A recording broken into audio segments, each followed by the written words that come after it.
The road ahead is tough, terjal. Dan itu hanya bisa kita daki dengan sukses mengandalkan ilmu pengetahuan.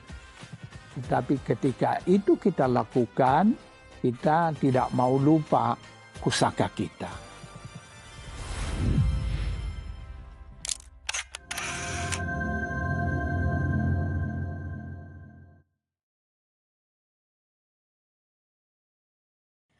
Berangkat dari cita-cita awal untuk menyelesaikan permasalahan yang terjadi di bangsa Indonesia ini, khususnya di bidang pendidikan untuk kewirausahaan Indonesia, Sekolah Tinggi Manajemen Prasetya Mulia telah menginjak usia yang ke-42 tahun dan telah bertransformasi menjadi universitas sejak tahun 2016. Didirikan pada tahun 1982 oleh para pemimpin bisnis ternama di masa itu, visi misi Prasetya Mulia adalah menjadi pusat pembelajaran yang baik untuk para wirausahawan, profesional, dan juga peneliti bisnis. Di usia yang tidak lagi muda, sudah banyak yang dilakukan, diwujudkan, dan juga akan diharapkan untuk bisa terwujud di masa-masa yang datang. Halo Bright People, bersama saya Odeta Jevin Wijaya pada Prasmul Insight hari ini. Sudah hadir juga di tengah-tengah kita semua ada Prof. Jisman. Hai Prof. Jisman Simanjuntak. Hai Apa kabar Odeta. Prof? Selamat ulang tahun ke-42 Selamat ulang tahun ke-42. untuk Universitas Prasetya Mulia. Salam bahagia untuk seluruh keluarga besar Universitas dan Yayasan Prasetya Mulia. Yes, wow, kita langsung disambut dengan ucapan meriah ulang tahun dari rektor kita tercinta yang juga merupakan ketua pengurus Yayasan Prasetya Mulia periode 2008 hingga 2016 ya Prof ya. Well, tadi aku belum menyapa Prof. Jisman nih Prof. Ini sebuah kesempatan yang luar biasa bagi saya untuk kembali lagi bertemu dengan profesor kebanggaan dan panutan saya banget nih Prof. Jisman. Aku pengen tanya nih Prof, apa kabar Prof? Sehari ini sangat cerah dan bersemangat banget nih Prof untuk kita bincang. Baik Odeta, sekali. senang bertemu Odeta kembali. Anda kembali dari seberang ke kampus kita. Sering-sering saja. Siap. Akan saya jadwalkan visit yang reguler ya Prof ya ke sini ya. Ini kan perpustakaannya bagus. Iya, betul-betul. Saat masuk kampus Prasmul itu nggak ada aroma yang lain selain pendidikan dan juga aroma bisnis yang kuat. Karena saya setiap kembali ke sini saya tiba-tiba ada sebuah semangat untuk belajar lagi gitu, Prof. Wah, ini sebuah nggak tahu nih kok bisa seperti ini. Memang itulah tugas kita. Collaborative learning by enterprising. Collaborative learning by enterprising. Oke, nice. Well, Prof, langsung aja nih, Prof, di acara spesial 42 tahun kita hari ini. Mungkin aku ingin bertanya sedikit nih, Prof. Kalau kita bicara tentang Prasetya Mulia, kita pasti tahu sepak terjangnya, sejarahnya, betapa luar biasanya Prasmul itu didirikan oleh para akademisi dan juga praktisi bisnis yang legendary banget, legendaris banget. Nah, mungkin boleh di-share sedikit nggak nih, Prof? Untuk sebenarnya apa sih yang melatar belakangi berdirinya Prasetya Mulia ini? Tahun 1970-an, kita Indonesia menikmati pertumbuhan yang sangat tinggi. Oke. Asalnya adalah antara lain rezeki minyak yang luar biasa karena kenaikan berlipat-lipat dari harga minyak tahun 73. Tapi ketika pertumbuhannya menguat luar biasa, tampak kepincangan, ketimpangan. Tidak hanya ketimpangan sosial, tapi lebih-lebih lagi ketimpangan dalam pemilikan perusahaan. Dan karena itu pemerintah meluncurkan ketika itu yang disebut 8 jalur pemerataan. Dan salah satunya adalah pemerataan kesempatan berusaha, berbisnis. Dan Presiden Soeharto ketika itu mengumpulkan pengusaha-pengusaha nasional ya. Pertama lewat P4 dulu, program penghayatan Pancasila, penghayatan dan pengamalan Pancasila. Dan pada ujung acara itu mereka berkumpul dan mencetuskan, mengikrarkan janji mulia, ya, untuk menyumbang bagi pemerataan kewirausahaan di Indonesia lewat pengusaha maupun lewat profesional. Dan ketika ide itu sampai ke Presiden Soeharto, diberilah nama Prasetya Mulia. Oh, oke. Janji mulia. Berarti nama itu bahkan berasal dari almarhum Presiden kita Soeharto begitu ya Pak ya? Iya. Wow, tapi mungkin boleh nih Pak, mungkin Bright People tuh penasaran, di awal-awal berdirinya Prasetya Mulia kondisinya seperti apa sih Prof? Apakah belajarnya tuh di gedung yang saat ini masih ada atau seperti apa nih? Saya masih abstrak nih Prof. Pada permulaan Prasetya Mulia itu menjalankan macam-macam kegiatan. Oh, kegiatan. Ya, tidak hanya pendidikan, tetapi juga antara lain bantuan-bantuan sosial. Misalnya ketika itu salah satu yang menonjol adalah bantuan rehabilitasi sekolah-sekolah yang rusak atau hancur karena gempa bumi. Begitu juga kalau ada bencana sosial yang lain, Prasetya Mulia hadir menggerakkan filantropi, ya, membantu masyarakat yang terdampak. Tetapi dalam perjalanan waktu terjadi kristalisasi dari kegiatan Prasetya Mulia hingga benar-benar fokus pada pendidikan. Pada mulanya adalah pelatihan-pelatihan eksekutif dan dimulai di Jalan Sudirman sekarang, Wisma Metropolitan. Wow. Sewa tentunya, kemudian pindah dari sana, dan tahun 1984 baru ada gedung Prasetya Mulia yang di Cilandak. 2 tahun kemudian. Wow, oke. Dan sekarang sudah 42 tahun, luar biasa Prasetya Mulia berdiri dan juga mengabdikan untuk memajukan pendidikan kewirausahaan di Indonesia. Sedikit lagi Prof, mungkin tadi sempat disebut dari Bapak Presiden Soeharto memberikan nama Prasetya Mulia. Boleh dielaborasi nggak nih Prof? Mimpi seperti apa sih yang awalnya itu diberikan pada nama itu? Atau kenapa nih bisa muncul nama Prasetya Mulia? Ya, kita sadar benar bahwa entrepreneurship adalah pilar yang sangat penting dalam pembangunan ekonomi. Ya. Dan pemerataan ekonomi itu memerlukan pemerataan entrepreneurship. Maka itu diberi janji untuk to diffuse entrepreneurship ke kalangan yang seluas mungkin di Indonesia. Ya. Dan semua tahu bahwa di ilmu ekonomi juga kita menyadari entrepreneurship adalah a $1 billion question, always. Bagaimana menelurkan seorang pengusaha, tidak ada pun yang bisa menjawab dengan pasti. Ya. Kita hanya bisa mengupayakan ekosistem yang baik, yang dalam perjalanan waktu kita harapkan akan melahirkan pengusaha-pengusaha. Betul, wow, luar biasa. Prof menyebut tadi ada kata ekosistem yang saya sebagai alumni Prasetya Mulia juga merasakan. Prasetya Mulia itu bukan cuma memberikan pendidikan dari kurikulumnya, tapi betul ekosistem secara keseluruhan.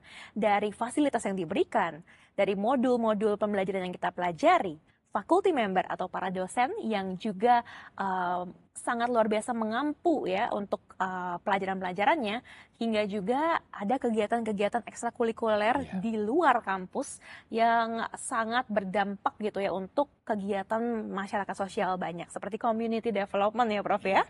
Oke. Nah, kita mendesain pembelajaran Prasetya Mulia sebagai real enterprising. Karena itu lulusan kita akan menikmati probabilitas yang lebih tinggi untuk menjadi pengusaha dibanding model-model pembelajaran yang lain. Kita memang sangat ingin untuk memberikan kepada bangsa Indonesia semakin banyak pengusaha. Jadi bukan sekedar pegawai atau karyawan. Walaupun profesional bisnis juga sangat penting. Ya, baik Prof. Nah, kalau tadi kita udah menyinggung sedikit mengenai latar belakangnya dari Prasetya Mulia, dari 42 tahun kita berdiri di sini, Prof. Apa sih, Prof, raihan-raihan yang mungkin saat ini Prof masih merasa kurang nih raihannya? Dan mungkin boleh di-share nanti ya kepada Bright People, mungkin Quantum Leap dan juga concrete steps-nya nih untuk mencapai raihan-raihan yang masih Prof harapkan ke depannya. Kita bangsa Indonesia berupaya sedapat mungkin untuk mengejar bangsa-bangsa lain, duduk sama rendah, berdiri sama tinggi dengan bangsa-bangsa lain di dunia, termasuk di kawasan kita Asia Timur. Ini memerlukan kehadiran pengusaha-pengusaha, termasuk pengusaha-pengusaha yang berbasis ilmu pengetahuan, science-driven entrepreneur. Tanpa itu, kita akan bergumul dengan apa yang kita kenal dalam teori ekonomi, pertumbuhan yang Sisyphean. Kadang tumbuh tinggi, kemudian tumbuh rendah, tinggi lagi, rendah lagi. Tetapi untuk bisa mengejar misalnya bangsa Korea, bangsa Jepang, atau sekarang bangsa Tiongkok, kita memerlukan dukungan dari science-driven entrepreneur. Nah, maka itu Prasetya Mulia membuka STEM. Science, Technology, Engineering, and Mathematics. Niat kita adalah bahwa lulusan kita dari situ akan menjadi pengusaha yang berbasis ilmu pengetahuan dan mampu upscale bisnisnya ke tingkat global. Jadi bisnis sosial ini tetap perlu. Bisnis yang intinya adalah menggunakan teknologi bangsa lain untuk mendukung kehidupan di negeri kita. Tapi kalau kita mengimpor semua teknologi, kita harus bayar dengan sumber alam atau sumber otot. Dan itu tidak bisa berlanjut lama-lama. Dan pembangunan yang berbasis sumber alam itu di mana-mana juga selalu menimbulkan masalah kepincangan yang sangat tajam.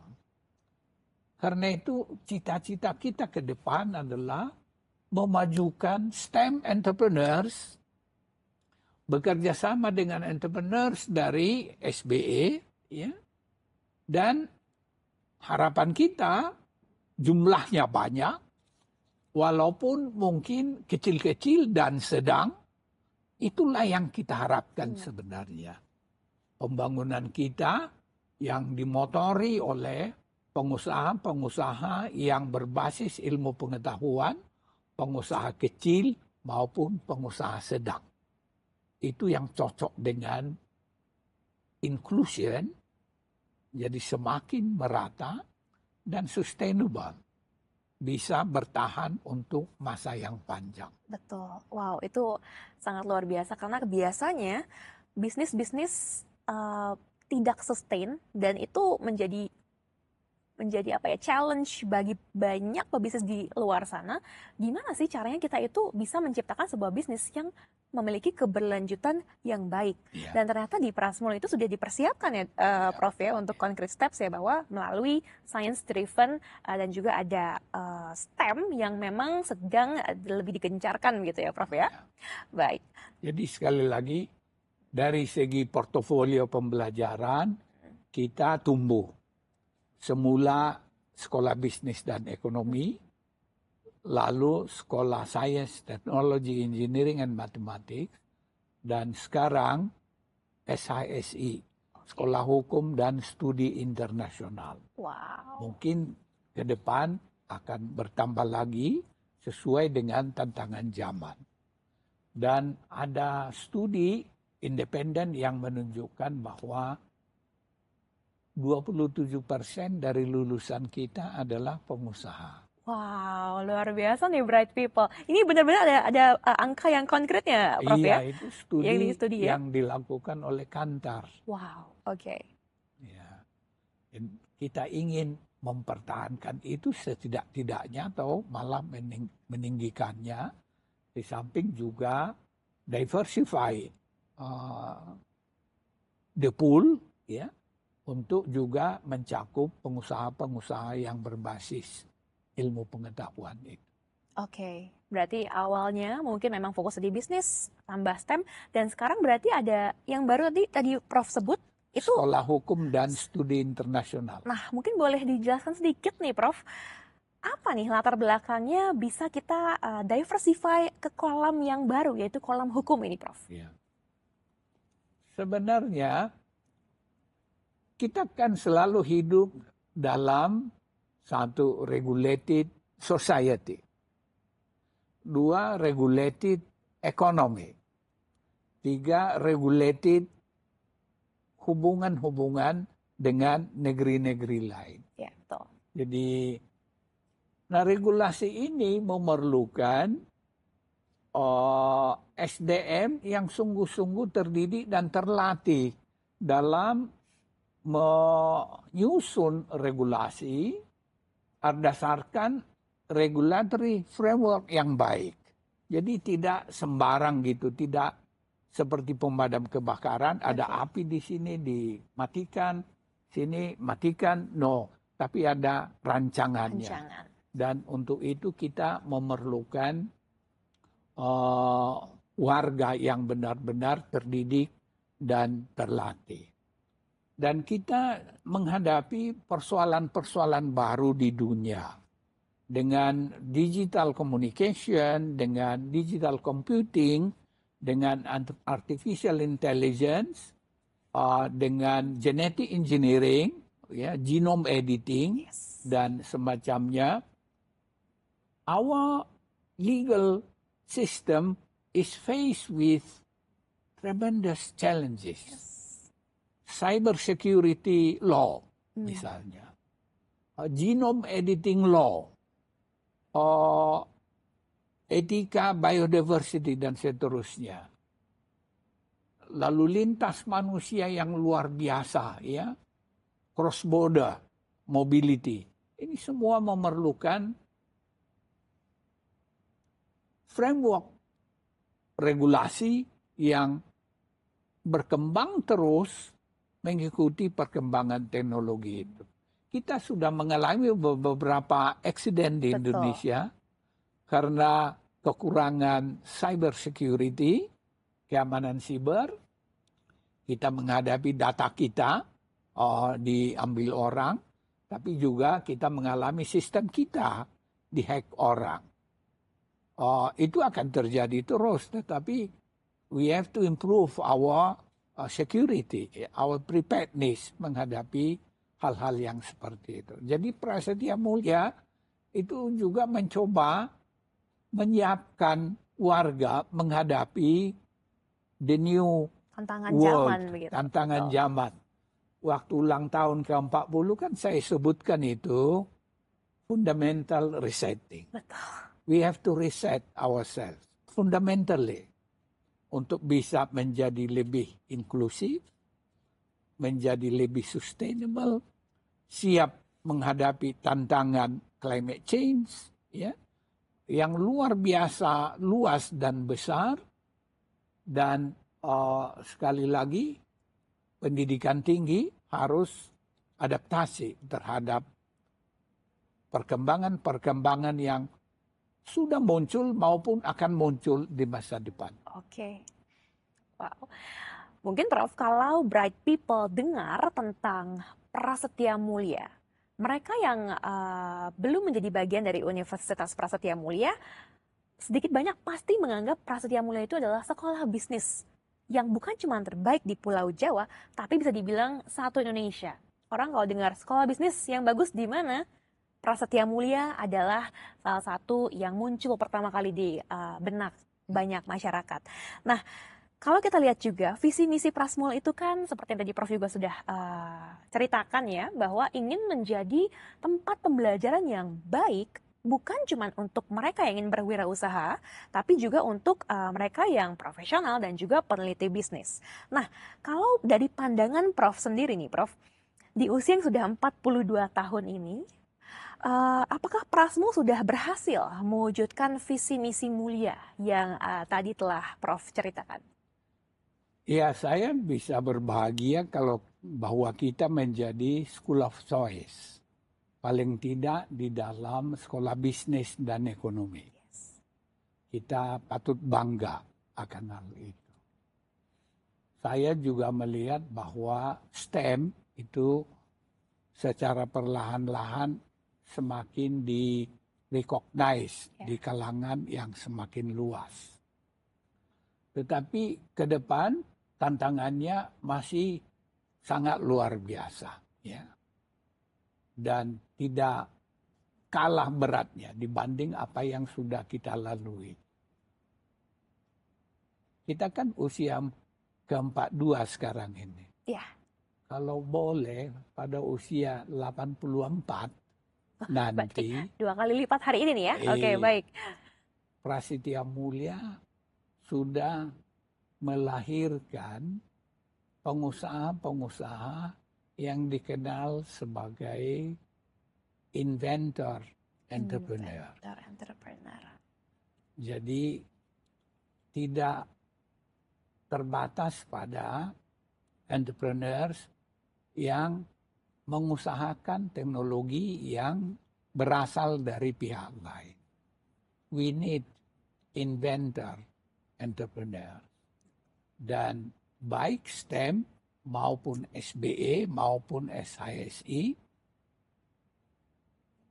harapan saya ini akan bisa semakin erat bekerja sama, semakin cerdas untuk bisa melahirkan startup yang berbasis ilmu pengetahuan dan bisa tumbuh menjadi pengusaha-pengusaha yang dapat upscale, ya, bisnis-bisnis mereka nasional, regional maupun global.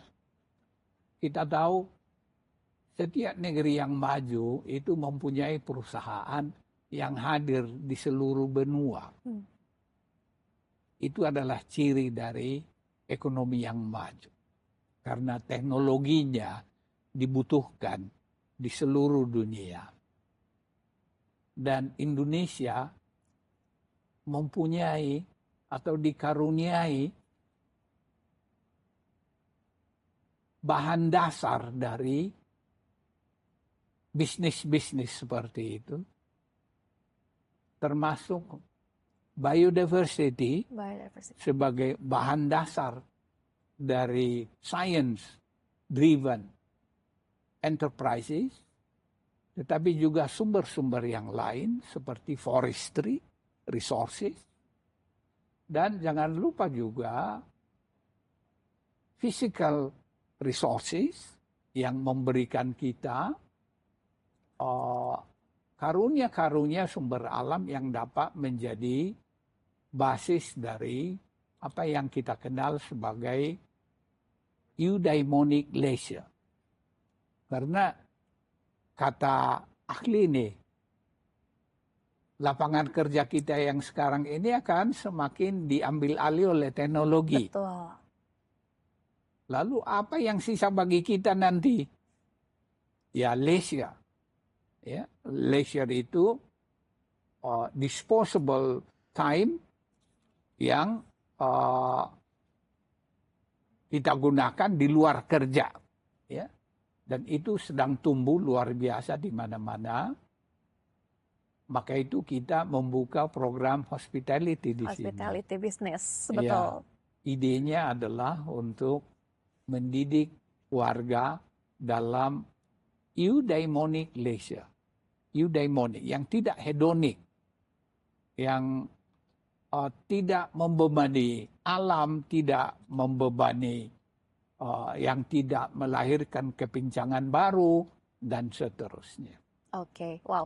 Berarti penjelasan Prof ini Bright People sekaligus menjawab rasa penasaran Bright People mungkin yang bertanya-tanya. Jadi harapan besar Prof untuk negeri ini, untuk kampus ini sebenarnya apa? Tadi Prof sudah menjelaskan sedikit banyak, gambaran besarnya adalah Prof ingin ada lebih banyak lagi inventor entrepreneur. Mohon maaf, inventor entrepreneur yang hopefully di tahun ke 84 paling ya, Prof, lambat. ya, paling lambat ya. Tapi kalau boleh di-share nih Prof, sebagai seorang ekonom juga, mungkin boleh di-share nggak sih Prof, seberapa Prof melihat hope itu dengan optimis? Mungkin melihat sekarang sumber dayanya seperti apa manusianya, dengan apa yang ditawarkan oleh Prasmul, seberapa optimis nih Prof melihat inventor entrepreneur ini akan happen soon di kehidupan kita? Seorang guru harus optimis. Saya selalu optimis tentang perbaikan. Satu-satunya yang jadi pertanyaan adalah kecepatan perbaikan itu. Dan untuk bisa tuntas, memang ya itu kata yang tidak baik sebenarnya. Kehidupan ini tidak pernah tuntas, ya. Tetapi untuk katakanlah bisa naik pangkat menjadi yang sering disebut negara maju tahun 2045, kita memerlukan kecepatan lepas, escape velocity. Jadi tidak cukup 5% per tahun dan seterusnya, ya. We need to change the gear. Mungkin ke paling tidak 8% per tahun, ya. Baru kita bisa menyeberang ke status yang maju seperti kita cita-citakan sama-sama. Mengapa saya pribadi optimis? Pertama, Indonesia ini adalah satu di antara sedikit negara yang dikaruniai dengan keragaman yang tinggi. Keragaman sumber alam di darat, keragaman sumber alam di perut bumi, keragaman sumber biodiversity di air, di laut, di sungai, dan seterusnya. Satu. Kedua, kita mewarisi kultur yang sangat beragam. Nenek moyang kita datang dari berbagai penjuru di dunia. Ada yang umumnya dari pantai selatan benua Asia. Tapi ada juga yang dari India, ada yang dari Timur Tengah. Jadi our diversity, cultural diversity is quite high. Ketiga, kita ini bukan masyarakat tertutup, kita ini masyarakat terbuka. Walaupun terkadang kita mau menutup, buka tutup, tapi all in all, I think our physical geography dan our culture sudah memastikan bahwa kita harus terbuka. Dan we are very open society. Ini adalah ekosistem dasar yang diperlukan untuk creativity. Dan Creative Society adalah home bagi inventor entrepreneurs. Jadi bahan dasarnya sudah ada. Memang kita masih berhadapan dengan portofolio pendidikan tinggi yang belum cukup kuat di dalam STEM. Mahasiswa Indonesia yang memilih STEM untuk pendidikannya masih tergolong kecil dibanding tetangga-tetangga kita seperti Korea, Jepang, atau China. Tapi ini kan perlahan-lahan akan bisa kita atasi. So the basic requirements untuk yang disebut sebagai good entrepreneurial society is here, sudah punya, available betul. here. And your generation, I think, will produce those entrepreneurs. Wah. Tapi saya juga yakin, Prof, dengan mimpi Prof dan juga harapan didukung dengan apa yang disediakan oleh Prasetya Mulia. Betul, bright people, generasi kita bisa dibilang akan memegang kendali dunia ini dengan begitu baik dan juga advance-nya ya. Apalagi dengan tadi Prof bilang, pada hakikatnya kita tuh termasuk beruntung dan berprivilege karena inventor entrepreneur ini memiliki sumber daya atau bahan bakar sebuah kreativitas yang didukung dengan adanya diversity yang ada di Indonesia ini. Keragaman. Wow, luar biasa banget. Thank you so much, Jangan Prof. lupa, janji mulia kita itu, Janji mulia. Prasetya Mulia itu adalah janji untuk mengabdi kepada pluralisme, keragaman. Dan kita juga sedang menggalang kerjasama dengan perguruan-perguruan tinggi yang lain di Indonesia. Tantangan good society, tantangan entrepreneurial society memerlukan kolaborasi yang luar biasa besar. Tidak cukup hanya dalam satu universitas. Dan kita Prasetya Mulia sudah menandatangani Memorandum of Understanding untuk bekerja sama dalam macam-macam bagian dari Tridharma, Universitas Gadjah Mada, dan kita akan perluas itu nanti dengan universitas-universitas yang lain di Indonesia. Salah satu niatnya adalah lewat keragaman itu kita harapkan akan bermunculan lulusan-lulusan yang cepat atau lambat akan berhasil menjadi inventor, entrepreneur. Wow, sebuah janji yang sangat mulia, harapan yang sangat besar bagi kemajuan bangsa ini. Thank you so much, Prof. Mungkin terakhir, pesan-pesan buat bright people nih, Prof, yang nonton di hari spesial ulang tahun ke-42 Prasetya Mulia. Boleh nggak nih, Prof, dikasih sepatah, dua patah pesan, wejangan mungkin buat bright people, anak-anak muda yang menonton, harapan ke depannya seperti apa? Silakan, Prof.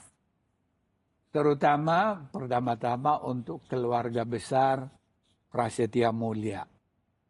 Saya mengucapkan selamat ulang tahun ke-42, mengucapkan terima kasih atas kebersamaan kita selama masa pembelajaran yang cukup panjang di institusi ini. Terima kasih juga kepada orang tua murid yang mempercayakan pendidikan anak-anaknya kepada Universitas Prasetya Mulia. Terima kasih kepada pemerintah juga, pemerintah Indonesia, nasional maupun lokal, yang memberikan dukungan-dukungan yang diperlukan bagi kemajuan dari Universitas Prasetya Mulia. Bagi alumni-alumni juga saya mengucapkan terima kasih yang sebesar-besarnya. Alumni adalah pembawa bendera universitas. Berkibar atau tidaknya bendera kita itu ditentukan oleh alumni kita. Apalagi kalau alumninya nanti semakin banyak yang menjadi pengusaha sukses, termasuk pengusaha yang merupakan inventor, entrepreneur. Bendera kita akan semakin berkibar. The road ahead is tough, terjal. Dan itu hanya bisa kita daki dengan sukses, mengandalkan ilmu pengetahuan. Tetapi ketika itu kita lakukan, kita tidak mau lupa pusaka kita. Maka itu di himne kita ada baris yang mengatakan, bersayapkan ilmu, mengusung pusaka, mendaki maju ke frontier. Selamat, salam hangat dari saya, Rektor Universitas Prasetya Mulia, kepada seluruh anggota alma mater kita tercinta. Wow, thank you so much Prof. Jisman buat bincang-bincang hangat hari ini. Bright people, aku yakin di hari yang berbahagia gini, Prasetya Mulia menginjak umur yang ke-42 tahun dengan mendengar tadi juga bincang-bincang hangat, pesan-pesan dan juga harapan positif dari Prof. Jisman Simanjuntak kepada Indonesia, kepada kampus ini, kepada semua yang menyaksikan acara hari ini, semoga bermanfaat. Nah, namun sebelum kita berpisah, mungkin izinkan saya untuk boleh merecap sedikit ya, Prof ya, dari bincang-bincang kita yang seru hari ini, penuh dengan insight dan juga informasi yang menarik. Jadi kalau boleh kita tarik ke belakang tadi, Prof juga sempat bercerita bahwa Prasetya Mulia itu awalnya berdiri hanya sebagai lembaga-lembaga dengan juga ada memberikan pelatihan-pelatihan, dan hingga hari ini kita telah bertransformasi menjadi universitas dengan nama yang sangat mulia tujuannya yang diberikan oleh Presiden kita almarhum Presiden Soeharto dengan janjinya kita ingin mengabdi pada pluralisme. Nah, seiring perkembangan zaman dan juga teknologi, tadi Prof juga memiliki impian besar ya, bahwa beliau ini ingin loh di 2 kali lipat tahun kita hari ini, berarti 84 usia Prasmo yang ke-84. Paling lambat ya Prof ya. Kalau boleh besok. Kalau boleh besok, kalau boleh di tahun ke-43 nih Prof nih, kita sudah mulai melihat ada banyak inventor, entrepreneur yang Prof lihat sebagai seorang entrepreneur atau sebuah entrepreneur yang memang mungkin dan positif sekali Prof nih yakin bahwa bisa terwujud di Indonesia. Kenapa seperti itu? Karena pada dasarnya inventor entrepreneur telah dijelaskan sama Prof tadi, bahan bakarnya itu adalah kreativitas. Kreativitas bisa didapatkan dari diversitas yang ternyata Indonesia punya banget loh, dari sumber dayanya yang beragam, terus juga baik itu manusia maupun kultur dan juga sumber daya alam, hingga ke sifat yang terbuka itu Prof ya, yang sangat memungkinkan kita untuk bisa menjadi pribadi-pribadi yang kreatif, dan inventor entrepreneur ini mungkin sekali untuk diwujudkan dalam waktu yang sesingkat-singkatnya berarti Prof ya. Dan juga butuh, tadi Prof bilang, strategi gimana kita bisa mempercepat, mengganti gear kita supaya bisa escape velocity yang meningkat. Bahkan tadi Prof bilang angkanya konkret 8% kalau bisa begitu. Prof, kita semua di sini bright people, saya dan seluruh Sivitas Akademika Prasetya Mulia mengucapkan terima kasih banyak untuk kesediaan Prof berbincang-bincang. Kita aminkan semua harapan, doa dan juga langkah konkret yang Prof dan juga seluruh akademika Sivitas Akademika Prasmol ini cita-citakan dan juga usahakan. Kalau begitu mungkin sedikit penutup lagi untuk pesan untuk teman-teman yang mungkin selama ini merasa bahwa pendidikan itu hanyalah datang ke kampus, hanyalah menerima materi 1 atau 2 arah kemudian pulang. Well, setelah kita dengar perbincangan dengan Prof hari ini, pendidikan itu bukan cuma datang ke kampus, sekolah, pulang, dan selesai. Namun sejatinya pendidikan itu terjadi selama kita hidup, dan juga gimana cara kita bisa memperluas pengetahuan dan juga menyerap ilmu dari kehidupan melalui pendidikan yang kita jalankan sehari-hari. Well, terima kasih sekali lagi untuk Prof. Terima Gisman kasih Odeta. dan juga untuk Bright People. Jangan lupa nih, aku ingin memberikan informasi untuk terus ya kita follow Instagramnya Prasmul di @prasmul dan juga ikuti juga YouTube Universitas Prasetya Mulia untuk mendapatkan informasi terkini seputar Prasmul. Dan juga kedepannya Prof akan sering diundang nih pastinya nih untuk memberikan Terima kasih. wejangan-wejangan ya buat Bright People dan semua yang menyaksikan hari ini. Saya Bright people, bright future. Ya. Bright People, Bright Future. Kita aminkan ya teman-teman ya. Betul. Nama yang sangat indah, julukan yang sangat baik, artinya Bright People, Bright Future. Ini bisa jadi tagline yang baru nih, Prof. Ya. Bright Oke. people, bright. Bright People, Bright Future. Baik, kalau begitu Bright People, saya Odeta Jevin Wijaya bersama Prof. Gisman Simanjuntak. Kami mengucapkan terima kasih, pamit undur diri, sampai jumpa di Prasmul Insight selanjutnya. Salam bahagia. Salam bahagia. Terima kasih banyak ya, Prof. Terima kasih ya Odeta. Ya. Ini seru banget, saya ikutan nyatet nih.